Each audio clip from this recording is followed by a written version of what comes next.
በክልል ውስጥ የሚከሰቱ ግጭቶችና ጥቃቶች አዲስ ክስተቶችም አይደሉም። ጋብ ብልጭ እያሉ የሚከሰቱት ብሔር መሰረት ያደረጉ ግጭቶች የበርካቶችን ሕይወት እየቀጠፈ ለዓመታትም ቆይቷል። ምንም እንኳን ክልሉ በተደጋጋሚ ግጭት ቢናጥም ዘላቂ መፍትሄ አልተገኘለትም። ሌባ ላመሉ ዳቦ ይልሳል እንዲሉ በንጹሃን ላይ የሚፈጸም ግድያ የተሸናፊዎች ድርጊት ነው ሲሉ የሚናገሩት ኦቦ ሽመልስ አብዲሳ በሚደግፈውና በሚዘውረው ገዳ ኮማንዶ የአማራ ተወላጆች አማራነታቸው እንደ ወንጀል ተቆጥሮባቸው በክልሉ መንግስት በሚደግፈው ኃይል በሚፈጽሙ ተደጋጋሚ ድንገተኛ ጥቃቶችም በሰብአዊና ቁሳዊ ጉዳት ሲደርስ መቆየቱም ይገለጻል። በ1990ዎቹ መጀመሪያ ላይ አደገኛ ጭፍጨፋ ተደርጎበት ከሞት የተረፉት የወለጋ አማራዎች ጎጃም ገብተው እንኳን በወባና ኮሌራ ወረርሽኝ እንዲያልቁ ነው የተዳረገው። አገዛዙ ወደ ስልጣን ከመጣ ማግስት ደግሞ አማራን ከወለጋ ማጽዳት የሚል ፕሮጀክት ተቀርጾ ነው ሲተገበር የነበረው። ለዚህ ማስፈጸሚያ ደግሞ የሽመልስ አብዲሳው በዳቦ ስሙ የጫካው ሸኔን እንደ ፕላን ኤ ሲጠቀሙ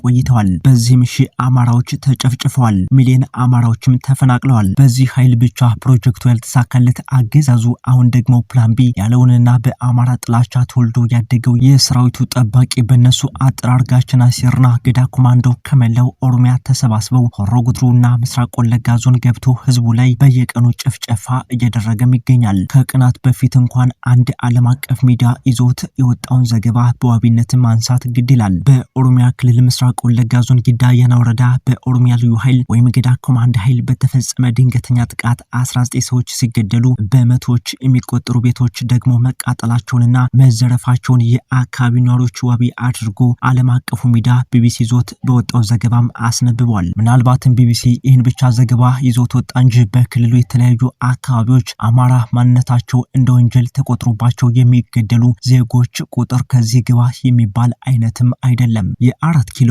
ኦሮሞማ አቀንቃኝ ወደ ስልጣን ከመጣበት 2011 ዓመተ ምህረት ወዲህ ደግሞ በኦሮሚያ በሚፈጸሙ ድንገተኛ ብሔር ተኮር ጥቃቶችም በርካታ የአማራ ተወላጆች ዓመታትን ፈጅተው ነጭ ላብ አውጥተው ያጠራቀሙት ሀብት ንብረታቸው በሴኮንዶች ጥቃት ወድሞባቸው ያ መኖሪያችን ነው ብለው የገነቡት ቤታቸው ደግሞ ወደ አመድነት ተቀይሮባቸው ከክልሉ ለቀው ወጥተው በአማራ ክልል መጠለያ ካምፖች ውስጥ እነሆ መኖር ከጀመሩ ዓመታትን አሳልፈዋል። ሰላም ጤና ይስጥልኝ ውድ የኢትዮ ቼክ ቤተሰቦች እንዴት ቆያችሁን? ከሰሞነኛው በኦሮሚያ ክልል በአማራ ተወላጆች ላይ ብቻ ባነጣጠረው የገዳ ኮማንዶ ትጥቅ የማስፈታት ዘመቻ ጋር በተገናኘ አጠር ያለ መሰናዶም አዘጋጅተናል። በቅድሚያ የዩቲዩብ ቻናላችንን ሰብስክራይብ በማድረግ አብራችሁን ቆዩ። በክልል ውስጥ የሚከሰቱ ግጭቶችና ጥቃቶች አዲስ ክስተቶችም አይደሉም። ጋብ ብልጭ እያሉ የሚከሰቱት ብሔር መሰረት ያደረጉ ግጭቶች የበርካቶችን ሕይወት እየቀጠፈ ለዓመታትም ቆይቷል። ምንም እንኳን ክልሉ በተደጋጋሚ ግጭት ቢናጥም ዘላቂ መፍትሄ አልተገኘለትም። ሌባ ላመሉ ዳቦ ይልሳል እንዲሉ በንጹሃን ላይ የሚፈጸም ግድያ የተሸናፊዎች ድርጊት ነው ሲሉ የሚናገሩት ኦቦ ሽመልስ አብዲሳ በሚደግፉና በሚዘውረው ገዳ ኮማንዶ የአማራ ተወላጆች አማራነታቸው እንደ ወንጀል ተቆጥሮባቸው በክልሉ መንግስት በሚደግፈው ኃይል በሚፈጸሙ ተደጋጋሚ ድንገተኛ ጥቃቶችም በሰብአዊና ቁሳዊ ጉዳት ሲደርስ መቆየቱ ይገለጻል። በ1990ዎቹ መጀመሪያ ላይ አደገኛ ጭፍጨፋ ተደርጎበት ከሞት የተረፉት የወለጋ አማራዎች ጎጃም ገብተው እንኳን በወባና ኮሌራ ወረርሽኝ እንዲያልቁ ነው የተዳረገው። አገዛዙ ወደ ስልጣን ከመጣ ማግስት ደግሞ አማራን ከወለጋ ማጽዳት የሚል ፕሮጀክት ተቀርጾ ነው ሲተገበር የነበረው። ለዚህ ማስፈጸሚያ ደግሞ የሽመልስ አብዲሳው በዳቦ ስሙ የጫካው ሸኔን እንደ ፕላን ኤ ሲጠቀሙ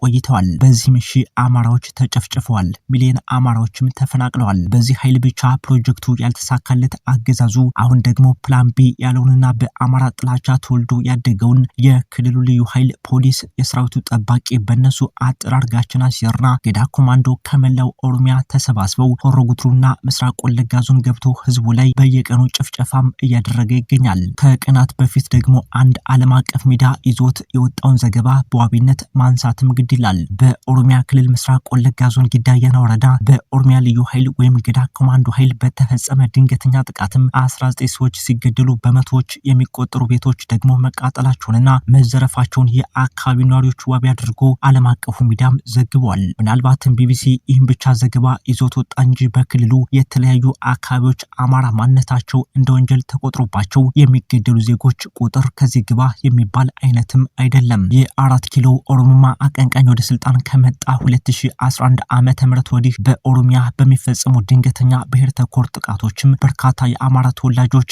አመታትን ፈጅተው ነጭ ላብ አውጥተው ያጠራቀሙት ሀብት ንብረታቸው በሴኮንዶች ጥቃት ወድሞባቸው ያ መኖሪያችን ነው ብለው የገነቡት ቤታቸው ወደ አመድነት ተቀይሮባቸው ከክልሉ ለቀው ወጥተው በአማራ ክልል መጠለያ ካምፖች ውስጥ እነሆ መኖር ከጀመሩ አመታትንም አሳልፈዋል። በተጨማሪም አገዛዙ ማፈናቀልና ማሰደድ አልበቃ ብሎት በህይወት ተርፈው በአማራ ክልል በመጠለያ ካሉት ወገኖችም ለተቃጠለ ቤትና ለማያርሱት መሬት ግብር እንዲከፍሉ መጠየቃቸውን በአንድ ወቅትም ገልጸው ነበር። እነዚህ በካምፕ ውስጥ የሚገኙ ወገኖች አገዛዙ በሚፈልገው ልክ እርዳታ ለጋሽ ድርጅቶች ወደ ስፍራው እንዳይገቡና እንዳይለግሱና ተፈናቃዮቹ በረሃብ እንዲሰቃዩ ሲያደርግም ይታያል። ለዚህ መረጃ ደግሞ በዋቢነት ማንሳትም ይቻላል። ወደ ወለጋ ካልተመለሳችሁ እርዳታ የለም የተባሉ ተፈናቃዮችም ለረሃብ መጋለጣቸውን ሁሌም ሲናገሩ ይደመጣሉ። በሽመልስ አብዲሳ የሚመራ ቡድን ባለፈው ዓመት ከነ አረጋ ከበደ ጋር ተነጋግሬ ተፈናቃዮችን ወደ ወለጋ ቀያቸው መልሳለሁ ብሎ ነበር። አብዛኛዎቹ ተፈናቃዮችም ስጋት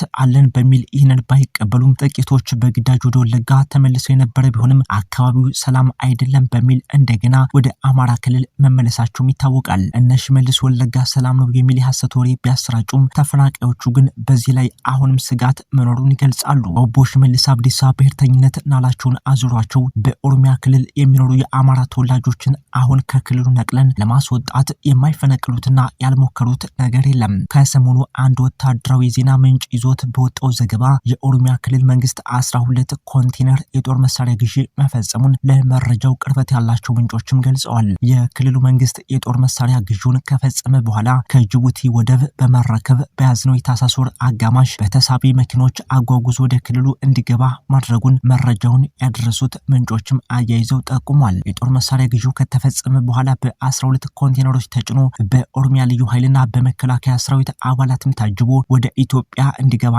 የኦሮሚያ ክልል መንግስት እንዲረከብ መደረጉን ለማረጋገጥም ተችሏል። ከዚሁ ጋር ተያይዞ የኦሮሚያ ክልል ከቅርብ ጊዜ ወዲህ ከፍተኛ ቁጥር ያለው የሰው ኃይል በመመልመል ተከታታይ ወታደራዊ ስልጠና እየሰጠ እንደሚገኝ ከክልሉ የፖለቲካና ወታደራዊ ጉዳዮች ጋር ተያይዘው የሚወጡ የተለያዩ ዘገባዎችም ያሳያሉ። የክልሉ መንግስት ይህ አይነቱን የጦር መሳሪያ ባስገባ ማግስት ደግሞ በምስራቅ ወለጋ በተለያዩ አካባቢዎች የሚኖሩ የአማራ ተወላጆችን በገዳ ኮማንዶ በኩል ትጥቅ የማስፈታት ዘመቻ እየተደረገ እንደሚገኝ የአካባቢ ነዋሪዎችም ከሰሞኑ አስታውቀዋል። ለአብነትም ትጥቅ የማስፈታት ዘመቻው በገዳ ኮማንዶ በኩል የቤት ለቤት ፍተሻ እየተደረገ መሳሪያ ነጠቃው ከቀጠለባቸው አካባቢዎች መካከልም መንደር 2፣ አባ ሙሳ፣ መንደር 10 በተባሉ አነስተኛ የቀበሌ ከተሞች ይገኙበታል። በርካታ የአማራ ተወላጆችም የትጥቅ ማስፈታት ዘመቻውን አንቀበልም ያሉ የአካባቢው ተወላጆች መሳሪያቸውን ይዘው ዱር ቤቴ ማለታቸውም ታውቋል። የገዳ ኮማንዶ የትጥቅ ማስፈታት ዘመቻውን የጀመረው በአማራ ተወላጆች ላይ ብቻ ያነጣጠረ እንደሆነ ነው ለማረጋገጥም የተቻለው። በቅርቡ በአንዱ ሬዲቾና አካባቢው በሽመልስ አብዲሳ ጥሬ ስጋ እየተቀለበ ሰለጠነ የተባለው የገዳ ኮማንዶ ኃይል ከፍተኛ ጉዳት አስተናግዶ መመለሱን ለማረጋገጥም ተችሏል። ዛሬም በገዳ ኮማንዶ በኩል የተጀመረው የትጥቅ ማስፈታት ዘመቻ በአንድ ብሔር ተወላጆች ላይ ብቻ ያነጣጠረ መሆኑ ሲገለጽ ለከት የለሽ ጥቃት ሊደረግ እንደሚችልም ይገመታል። በዚህም የአካባቢው ማህበረሰብ ይህ አይነቱን ሴራና አሻጥር ሁሉም ተገንዝቦ ራሱን ነቅቶ ሊጠብቅና ሊከላከል እንደሚገባም መልእክት ተላልፏል። ውድ አድማጭና ተመልካቾቻችን የሰዓቱ ዋና ዋና ዘገባዎች ቀደም ሲል የተከታተላችሁትን ይመስሉ ነበር። ቻናላችንን ሰብስክራይብ እና ላይክ በማድረግ የሚዲያችን አባል ይሁኑ። ጤና ይስጥልኝ።